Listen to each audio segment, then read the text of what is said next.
নিজের ক্ষমতাকে টিকানোর জন্যই আবার গাজায় হামলা করল ইসরায়েলের প্রধানমন্ত্রী নেতানিয়াহু।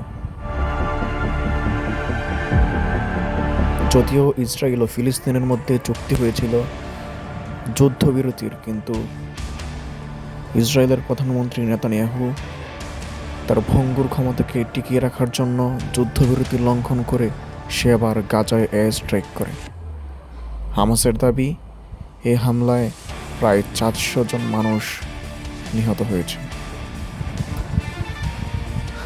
রাতভর এই ধ্বংসাত্মক রকেট হামলায় 400 জনের নিহত হলেও আহত হয়েছে প্রায় 1000 খানেক মানুষ, যেটা খুবই শোচনীয়।